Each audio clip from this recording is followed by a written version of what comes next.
Afternoon, everyone. Thanks very much for the introduction, and to Sophie for a great scene setting about social infrastructure. And just gonna wait for my slides to appear. No worries. So while we're waiting, this is a piece of work that we're going to talk about today. That's from a partnership with TSGN for a number of years now, and it's focused on challenges relating to sustainable and inclusive mobility, and by that we mean reducing the environmental impact of the transport system in a way that enables people to get around and get what they need. So kind of social inclusion through transport. We published a report in 2021, which you'll see a picture of in a moment, where we looked at low traffic neighbourhoods, or active neighbourhoods as they would be referred. Thank you. We looked at active neighbourhoods in Greater Manchester, and we did a piece of in-depth qualitative research. And I think what this report, I hope, demonstrates, I think it demonstrates anyway, that it was really valuable to do that, to take that approach with transport research and have that kind of in-depth qualitative investigation about people's experiences of their neighbourhood. And from this as well, we found that older and disabled people that we spoke to had particular experiences that were being neglected, we felt, in the research and in the discussions around policy, and we felt there was a need to look at their experiences.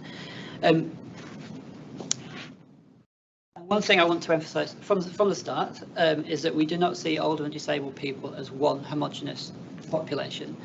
It's not even two homogenous populations. It's a big part of the population, diverse characteristics and experiences, and that's what we want to reflect in this research. Sometimes those experiences overlap, sometimes they don't. But what we want to do is by talking to older and disabled people, we can build a picture of the ways in which public spaces can present challenges to people like to be included. So we're learning from talking to a sample of people and then applying that to making places generally more inclusive. But it's worth just thinking about those two groups initially. So older people, see on the left here an illustrator we work with who brings our research to life a bit.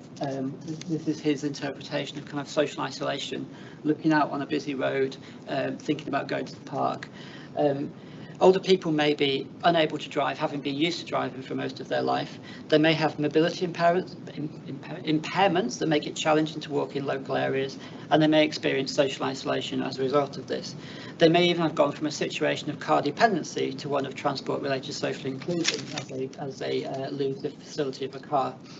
Disabled people have low car ownership and may be reliant on cars, more likely to be from lower income groups, and they may rely on cars in less obvious ways. That might be carers visiting them, friends and family visiting them and dropping off shopping or taking them to places. So there may be car dependency there that's not immediately obvious.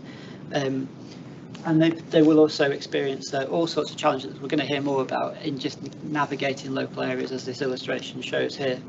And we've just heard how important social infrastructure is and how important it is for older people to be able to access those neighbourhood shops and services, and how, if they can't, that can lead to social isolation. I mentioned neighbourhood approaches to mobility, those things like active travel neighbourhoods. So this includes what was originally called low traffic neighbourhoods, from the mini Hollands in London, and in Greater Manchester has been called active travel neighbourhoods. There's now 4 in place. TSGN might correct me on that. I think it's 4 in place currently. Richard can do 4. Thank you, Richard.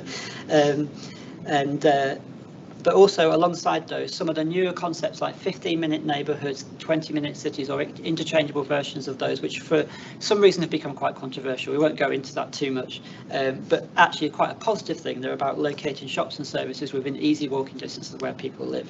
And also then school streets is a kind of hyper-local version of a neighbourhood approach, where you restrict vehicles and parking around schools to open it up to walking and cycling for kids and parents coming to schools.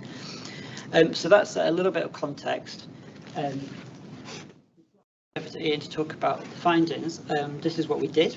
So the research is qualitative and explorative, and based on a case study in Lee in the Greater Manchester Borough of Wigan. The point of this research is not to be a kind of representative sample like you might look for in statistical research, but about talking to people to build up a kind of picture of the complexity of their experiences and add to that larger evidence base. So we spoke to 9 stakeholders involved in various ways in the experiences of older and disabled people in Greater Manchester, and did a workshop with Greater Manchester Transport Planners. We held drop-in sessions in Lee Library, making use of the social infrastructure in Lee, with 19 people who came and shared their thoughts through this kind of mechanism, a map and some coloured dots and some pencils. We'll hear a bit more about that in a moment, to discuss what they thought of the area and what they'd like to see improved. And then Ian conducted walk along and wheel along interviews in Lee, with 8 people, 3 of whom were from the workshops and 5 were additional people, and they guided Ian round and told them about the routes they like to go to and where there might be problems. So Ian can tell you much more about those, so I'll now hand over to him.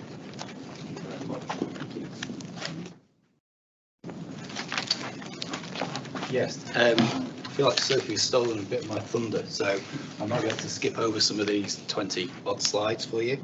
But we're going to take you through the stakeholder interviews, which are actually in the interim report, some geographical data, and then kind of theme reflections about the second and third phases with the residents of Lee. And you'll see some quotes from the participants alongside images we took of Lee to kind of represent what they were showing us. I'm not going to read all the quotes, they all are in the report though. So these stakeholder interviews, so these were academics or they were people that work with older and disabled people, and they told us kind of 4 themes really. One about this sociability and about third space. You know, Sophie's really given us a really good overview of that, and we were kind of unaware of it as a concept. So that was the first one, and being able to get out and be part of the community, and this came through really strongly, you know, with the stakeholders. There is a longer quote from Sophie in the report about what that means, but I think she's covered it quite nicely today. And these places for people to build social capital and interact with other people. And then part of that, this idea that green spaces, so parks and green spaces can also be places to interact with other people. And I think what came through in these stakeholder interviews was that a lot of older and disabled people didn't think that green spaces were for them. You know, they are places that have football pitches, they have parks for kids. They don't necessarily have places where older and disabled people could go and just, interact and spend time on their own. And there's a question about, whether they felt safe in those spaces as well. This idea that these places might attract antisocial behaviour, or they might not have any passive surveillance or appropriate lighting. Cycling, again, we started with, we were starting looking at active neighbourhoods. So we were interested in, how cycling can contribute to being active for older and disabled people. And yet, what people were telling us, or the stakeholders were telling us, what the issues were going to be the same. There's this idea of safety, parking, all the things that you would normally expect to be part and parcel of discussions around cycling, but also that cycles can be a mobility aid for older and disabled people, particularly e-bikes, which they felt could be really beneficial. And then walkability, and this is really the key thing that came out, was that we need neighbourhoods to be walkable. Distance is key, so older and disabled people might not be able to walk as far as younger people. Then you have additional considerations like comfort, so benches, toilets, trip hazards, hazards from foliage, A-boards, as our illustrator has brilliantly highlighted, road safety, and of course pavement parking, our favourite topic. And all these contribute to whether an area is walkable or not, or can deter people from getting out and walking. So our geographical data. What we did, we asked people to literally put on maps where they went in their neighbourhoods. As Graeme said, we had 19 participants, they classified themselves as older or disabled, and we asked them about their neighbourhoods, and we asked them to categorise in 4 different ways. So here we have a map of Lee, and we asked them where was good to walk or wheel. And you see that they tend to kind of concentrate around green spaces, around, this is the canal, so there's a nice path along the canal, or the guided busway, and there's an all-weather path that runs all the way along the guided busway. So they're the good places. The bad places are quite evenly distributed, and this kind of reflects that there's a range of problems that they were highlighting to us. The places where they often visit, and you see how densely concentrated they are in the centre of Lee. Now, we were conducting these workshops in the library in Lee, so the people were already there, so it might be that it's just convenient that, you know, means that they are telling us about the places they already are. But yeah, they were very much concentrated in the centre of Lee, and we'll kind of elaborate on that when we come to some of the discussions later. And then we have the places they want to go, but they find hard to reach. And you notice again, they're kind of out towards the periphery. They're away from the town centre. They don't appear that far away, but they're actually, for a lot of people, they're harder to reach. And the other thing they said, that a lot of these people were coming out from places outside of Lee. So mobility to them wasn't about the place they live, their neighbourhood, it was about the town centre. But it's also about kind of mobility from where they live into the town centre as well.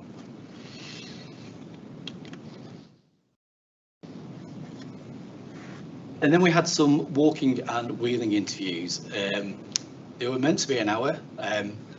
They were semi-structured, so we went out with, you know, some questions about what the function of their trip was, if it was a regular route where they would normally go. We wanted them to show us, you know, places they would normally visit. And these are the routes they took. So again, they tend to be concentrated on the centre of the town. They're kind of the ones that aren't the top left and bottom right. They were kind of circular routes from where these people lived. The goldy brown coloured one was a lady in an electric wheelchair, and the red massive one is a gentleman in his mobility scooter who cut his journey short from 8 miles to 5.5 miles for me on a quite warm day, which was interesting. So yeah, I think the point about that is that distance obviously is a factor. So the people who were walking tended to do all their walking in quite a concentrated space in the town centre, and it requires either mobility aids or it requires buses or bicycles to get out into wider areas, and you know, the wider area around Lee. And then these are the kind of findings from the interview. So again, these are quotes, and these are what people are telling us about how they view Lee, and this kind of brings together kind of this idea of the social infrastructure and mobility as well. So Lee has, if you don't know Lee, it's quite a rich history as a mining town. There was a huge mine on what is now the Parsonage Retail Park, and it also had a rich history as a place where textiles were manufactured. But during the latter part of the last century, a lot of this was lost. It's all closed. And a lot of people told us that the town had suffered as a result of those closures. There are other changes. So Sophie talked about banking. So that's a lot of that's gone online, which means there's hardly any banks on the high street now. And they also talked about broader changes in consumer taste. So things like, you know, high street retail branches that have now closed, or they might have moved out into out of town shopping. There was a few comments about changes in governance. They felt that now Lee was part of Wigan, and some services seem to be lost or centralised. And there's also this, as I said, the kind of the development of out-of-town shopping centres, which means that for a lot of people, if you don't drive, you're unable to reach these places. I went back to Lee one Saturday morning to take photos, and walked up this. So this is on Bradshaw Gate, the main pedestrianised area, and there was hardly anyone walking along there. And yet, once you got to the retail park to the west, there was just a constant sea of cars going in and out. So that just shows a contrast in, you know, these two areas in the town.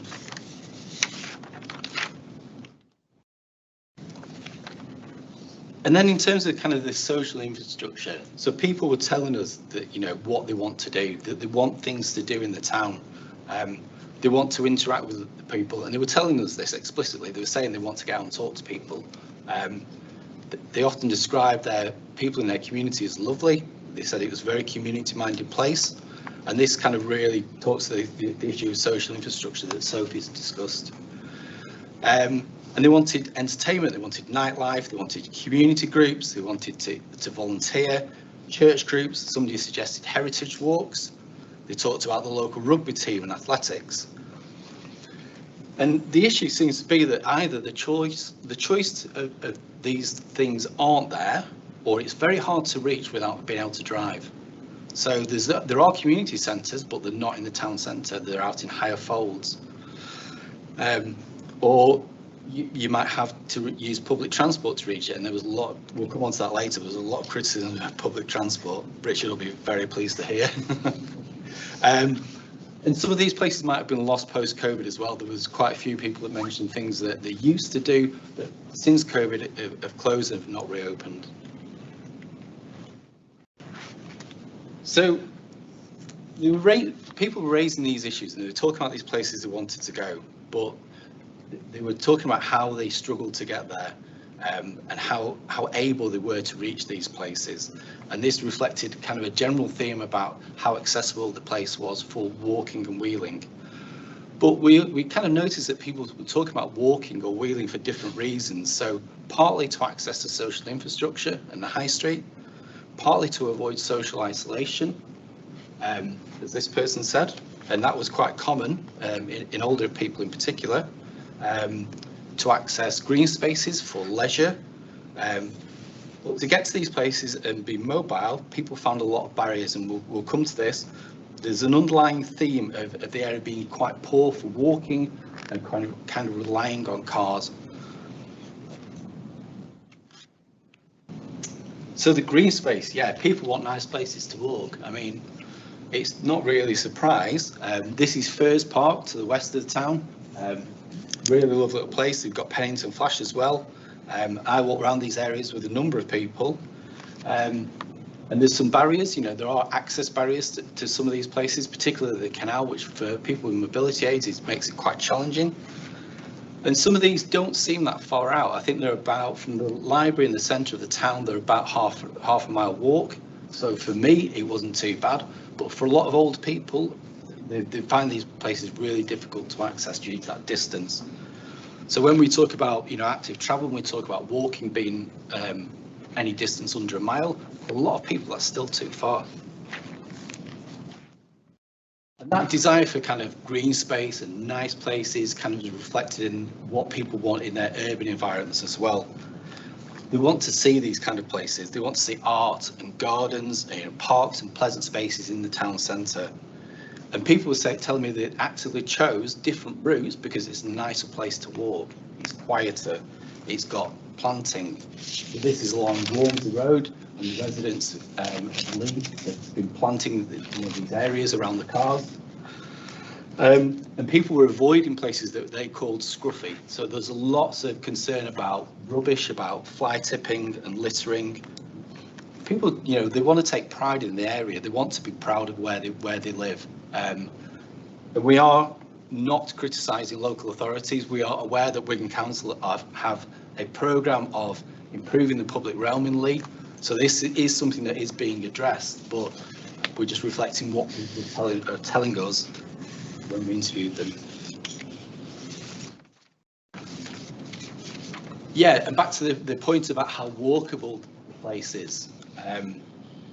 One of the biggest issues that was raised by the lady in the electric wheelchair was the provision of dropped curbs.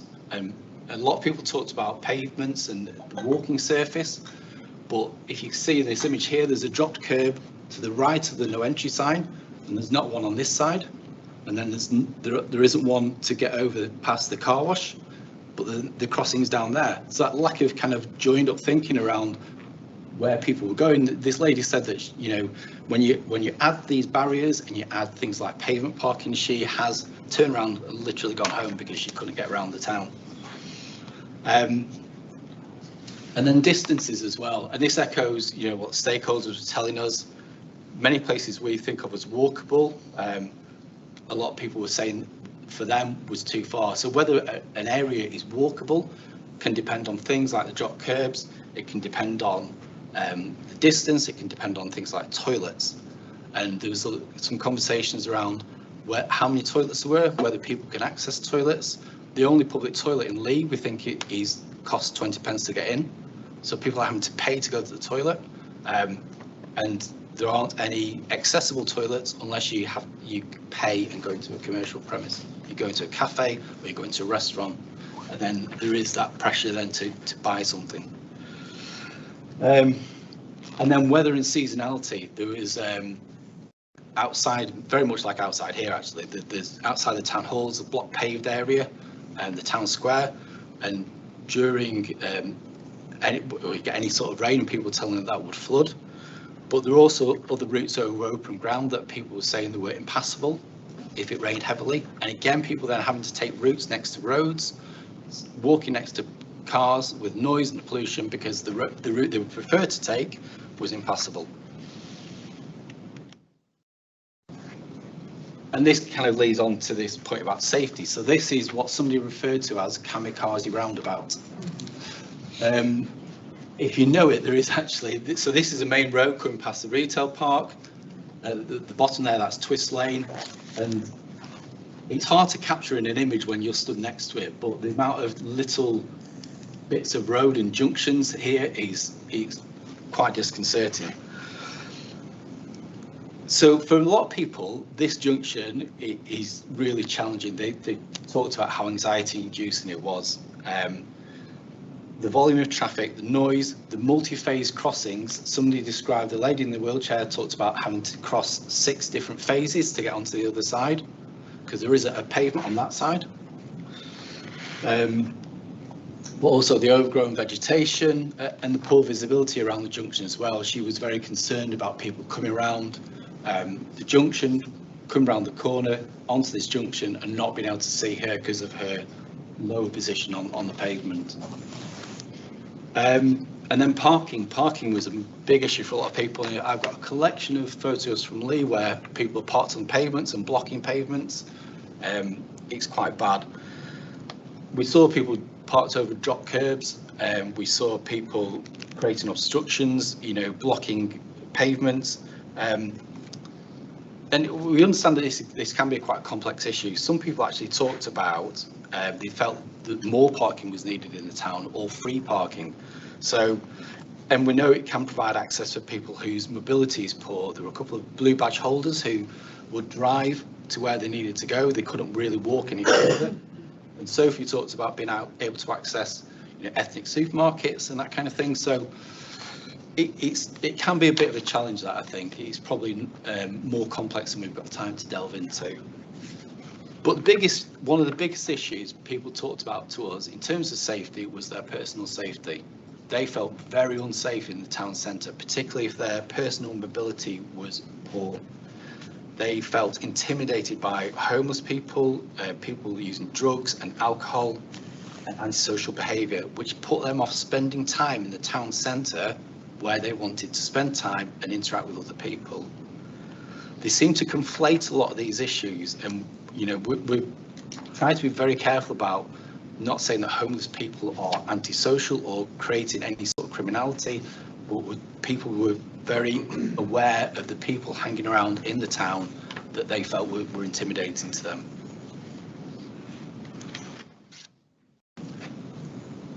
And then other forms of mobility apart from walking. So less than half of the participants drove. And some were also aware that at some point in the future, as they age, they will have to stop driving. So public transport, unfortunately, came in for a lot of criticism about routes, about reliability, and about communication of timetables. There is one positive for you though, Richard. There is a lady in an electric wheelchair who said she didn't ever think they'd redesign buses so you could get more than one disabled person on. And I believe the new buses have 2 disabled spaces. So there you go. And Lee's also one of the largest towns in Greater Manchester with no train station. they all closed in the last century. So back to the point about the out of town shopping and facilities. The sports village in particular, people talked about getting to these places and how they struggled to get to them. Wasn't any bus services? There is actually a bus service to the sports village, and I think there is one that runs past the Parsons retail park, but see, people didn't seem to be aware of these. So how this information seems to be not getting through to people may be something we could look at. But cycling, you know, our stakeholders were saying this could be a mobility aid, this could be something people could use to get around, to extend those distances they can travel. But absolutely no one talked about cycling. Nobody, it was on nobody's radar. And when you did ask people, they were absolutely adamant that without segregated infrastructure, they would not consider cycling. I mean, obviously, they were talking about secure parking, the cycle parking, where they could leave the bikes. But as this is a photograph I took when I was walking around Lee. So this lady clearly didn't feel safe on the busy road, cycling with her shopping. So the distances people are then able to travel if public transport isn't working for them or cycling isn't working for them. For many of them, it's a few hundred meters. Okay, so I'm going to hand back to Graeme now, who's going to kind of discuss that with some recommendations.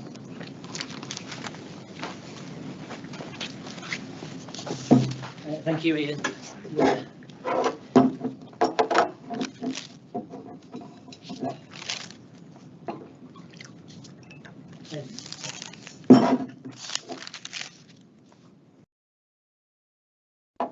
So, thanks, Ian, very much for going through the findings. We'll, as we've said earlier, we'll be publishing a report from this work in a couple of weeks, and there's a lot more detail in that.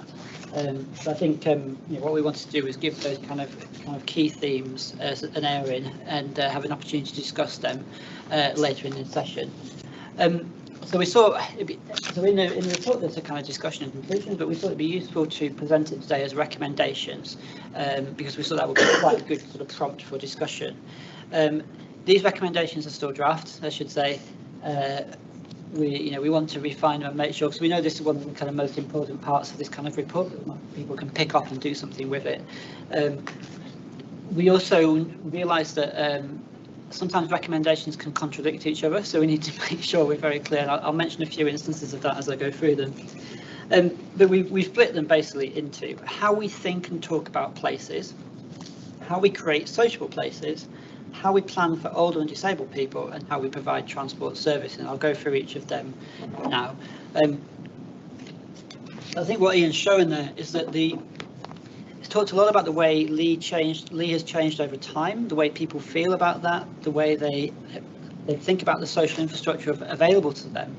And actually there's a lot in there that isn't about transport, and that transport planners don't talk about very much. And I think a lot of this is about making those connections between transport and the wider area and people's kind of social worlds. And then, of course, we then connect it with car dependence and walkability in particular. So first set is how we think and talk about places. So we need to really value social infrastructure. So I think, when we talk about walkable neighbourhoods, we might imagine, and just looking out the window, we might imagine paving stones and puddles and stuff, and that's walkability. But actually walkability is also about what it's like to be in an area, whether people feel safe and welcome, whether there's stuff to walk to. That all matters as much as how, what the pavements are like. So walkability is also about that's the social infrastructure and what a place feels like. So this is very much about the kind of the public realm and the quality of urban areas. So the way we talk about those areas is really important and can help to kind of shape a sense of place and community, as we heard about in the first presentation, and connecting with social infrastructure. And that means, for example, I mean, this might be, this is an example, for example, believe in Lee, it says. So, some of this messaging about the identity, but actually some people we spoke to felt that actually they felt that Lee didn't have such a strong identity anymore, and maybe it was more about part of Wigan now, and that didn't help them feel part of it. And that's really interesting to think about how people see where they live, whether they see it as Lee or Wigan or Greater Manchester.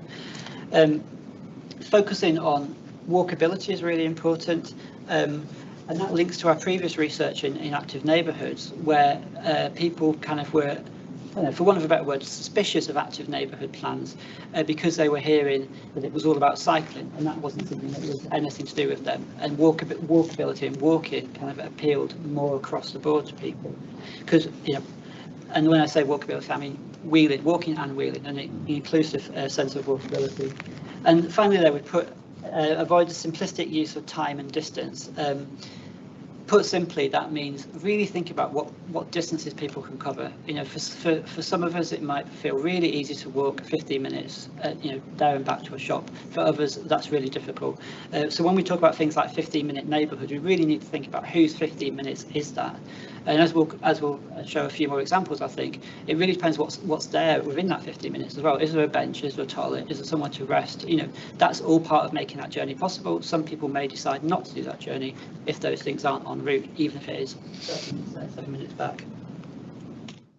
So social infrastructure is really important, as is the context of that social infrastructure. And I guess this partly depends on how we define social infrastructure. I think in many ways this is all part of social infrastructure anyway, with this wider urban setting, because it's a place where people can talk to each other and bump into each other. So having a kind of pleasant public realm is really important. And the transport connection, I suppose, is that you get the noise and the pollution from roads, and also a sense of danger for some people.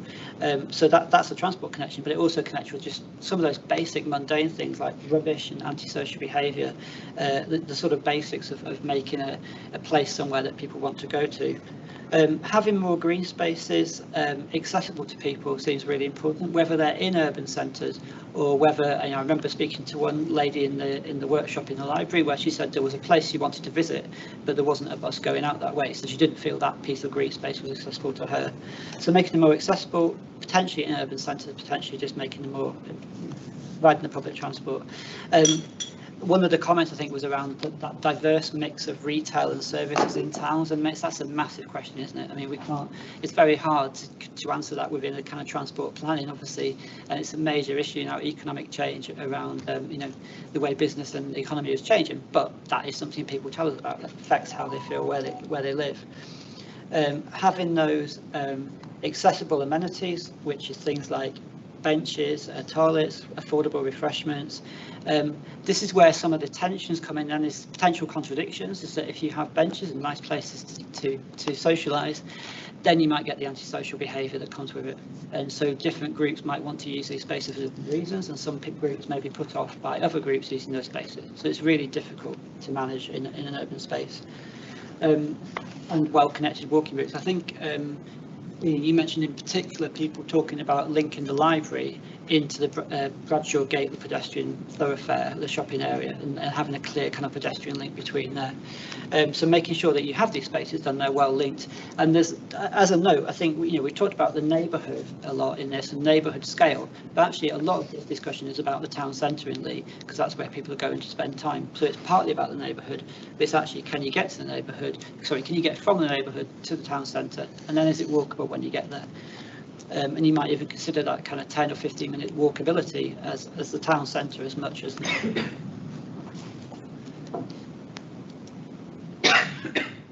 Group 3. How do we plan for old and disabled people? Well, I started off by saying that old and disabled people are not a kind of homogenous population, so maybe this is better phrased as what can we learn from speaking to old and disabled people about how we can plan for everyone, because that's what we're talking about here. And for we've seen through the photos and the quotes from people, there's some different barriers, particularly if you don't have that experience day to day, you don't notice that drop curves don't line up. You just don't notice that if you don't experience that particular challenge. And other things like the complicated roundabout, with multiple crossings. For many people that will be annoying, but for some people that's completely off-putting and means they just wouldn't make the journey. So these barriers are experienced differently by different groups. But it's getting some of these basic things right, like having surfaces and paths that are safe, consistent, easy to navigate. I'm afraid to say this probably isn't an example of that, looking at that path down the side of a road there. We mentioned also restricting illegal and inconsiderate parking, which I know is an ongoing debate in policy, but we've seen how much that can be a deterrent for people. And again, this is about partly about making it nice to walk around, but partly about people just avoiding people deciding just to stay in their home because it's just a bit too difficult to get around. Provide benches and other places to rest, and communication channels we've mentioned as well, that people don't necessarily know what buses are available or if they're accessible, and it's really important they can access that information. And things like real-time information become so much more important if you're managing your energy budget, or you're waiting for the next bus that might have a wheelchair space. So those elements of information become really important. And finally, sensory environments was, I think, something that really came out of these discussions was the importance of thinking about sensory environments, was thinking about sensory overload, complex urban environments, and also the sort of difficulty of engaging with services, of complicated fare structures and timetables and stuff are actually really difficult generally, and that's particularly difficult for certain groups of people. And actually the new franchising model and pricing structure should really help, because it's now kind of £2 a journey rather than complicated fare structures. And complicated sort of multiple operator situations with the buses. So final group is how we provide transport services then. So this is kind of final group that sort of reflects a bit more from the transport side. So one is to prioritise walking and cycling, to really make the places accessible and nice to walk around and cycle. We'll come back to cycling. And that means keeping, this is a debate, but somehow making the walking routes a nice experience that isn't affected by all the traffic. Whether they're positioned next to them or not may be a difficult question, but somehow making it so you're not exposed to all the traffic. One way of doing that would be to get rid of the traffic, I suppose. We can discuss that. To audit public transport and make sure that it is providing that accessible service that helps people get to where they want to go to. To develop cycling routes and support. So this was one of the kind of tensions in our research, really, that when we spoke to the stakeholder groups, they were telling us, yes, cycling is brilliant, everyone should be cycling, and it's really good for old and disabled people because it gives you that kind of inclusion. But when we go and speak to a group of old and disabled people, they say, no, cycling's not for us, it's not on our radar.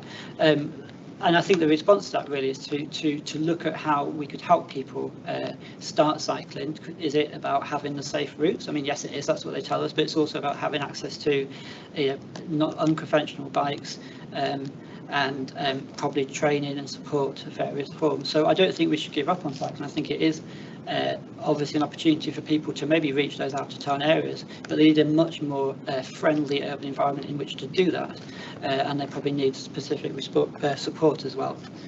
And finally, I put no more barriers. I mean that in a kind of philosophical sense, but also in this sense, because we hear a lot about these kind of barriers where they're there for to try and stop antisocial behaviour, particularly people on kind of motorbikes going into green spaces, but then they also stop these people entering those green spaces and enjoying them. So that's something we need to look at, because we've heard people really value that ability to access and enjoy green spaces. Excuse me. And that's a lot from our research, and I'll really look forward to hearing questions when we come to the panel.